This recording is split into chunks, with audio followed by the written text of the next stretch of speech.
Assalamualaikum warahmatullahi wabarakatuh. Halo kakak mentor, kakak coach, dan teman-teman semuanya. Perkenalkan, nama saya Selvina Maharani atau yang biasa disapa Ara.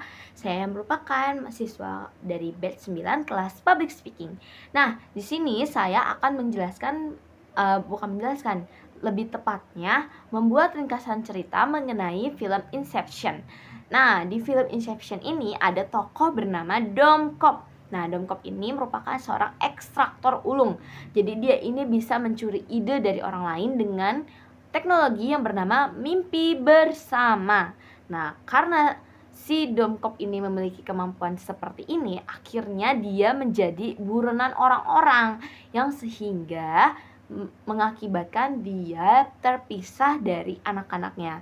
Pada suatu hari, dia mendapatkan misi yang dibilang mustahil, yang biasanya dia itu mencuri ide, tapi di misi ini dia disuruh menanamkan ide dari misi ini tuh didapatkan dari seorang pengusaha bernama Saito. Jadi Saito ini nyuruh si Cobb untuk menanamkan ide ke Robert, seorang pewaris perusahaan. Jadi perusahaan si Robert ini merupakan rival si Saito.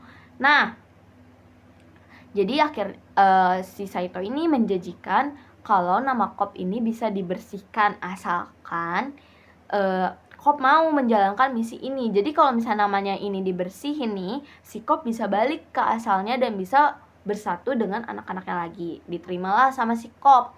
Nah, kira Cobb sama timnya melakukan misi yang memiliki risiko sangat tinggi karena mereka harus memasuki 3 lapisan mimpi yang lapisannya ini tuh saling bertumpuk, dan di dalamnya itu waktu berjalan sangat lambat dan setiap lapisan memiliki bahayanya tersendiri.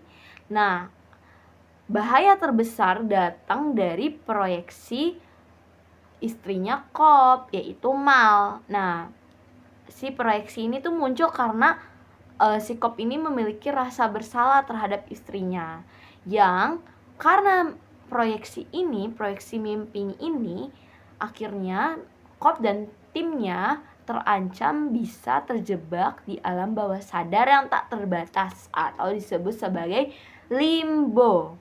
Setelah menghadapi rintangan di lapisan terdalam dan hentakan-hentakannya rumit, akhirnya Cobb dan timnya berhasil menanamkan ide di alam bawah sadarnya si Robert. Film ini diakhiri dengan si Cobb ketemu anak-anaknya tapi meninggalkan gasing totem. Nah, sehingga gasing totem ini tuh menimbulkan pertanyaan, jadi sebenarnya si Cobb ini udah balik ke dunia realitas atau masih terjebak di alam mimpi. Jadi pelajaran yang bisa diambil dari film Inception menurut saya adalah, pertama, kita harus hati-hati dengan ide yang kita tanamkan ke pikiran kita atau yang kita terima. Karena dari ide itu kita tidak boleh meremehkan kekuatan ide yang kita terima atau yang kita tanamkan. Karena dari ide itu bisa menentukan apakah hidup kita akan berhasil atau atau hancur. Nah, yang kedua, trauma atau kesalahan yang harus kita hadapi. Nah, melihat karakter Cobb yang muncul proyeksi mimpi istrinya Cobb yang muncul dari rasa bersalahnya Cobb, itu tandanya ada rasa trauma yang belum selesai. Jadi Cobb ini belum melawan rasa traumanya atau belum menghadapi rasa traumanya sampai selesai, sedangkan kita harus belajar untuk menghadapi rasa trauma atau kesalahan-kesalahan yang kita perbuat sampai tuntas, sampai itu tidak menghantui diri kita lagi di masa depan. Nah, ketiga, kita ini harus bisa membedakan mana realitas, mana yang bukan realitas. Jadi obsesi kita terhadap sesuatu secara berlebihan itu tidak baik. Nah, kita harus membedakan itu. Jadi kita harus membedakan apakah kita benar-benar hidup di dunia nyata, di realitas nyata, di dunia nyata, atau kita sedang terjebak di ilusi atau zona nyaman yang kita buat sendiri nih, sehingga kita tidak menyadari kalau kita sedang tidak hidup di realitas. Nah, yang ketiga, yang keempat berarti. Yang keempat, pentingnya belajar bekerja sama. Karena di waktu-waktu tertentu kerjasama itu justru lebih unggul ketimbang kita bekerja sendiri. Jadi Coop ini bisa berhasil karena ada kerjasama antara Coop dan teman-teman timnya.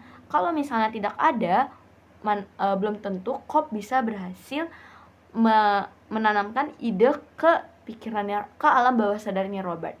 Nah, sekian dari saya. Wassalamualaikum warahmatullahi wabarakatuh. See you.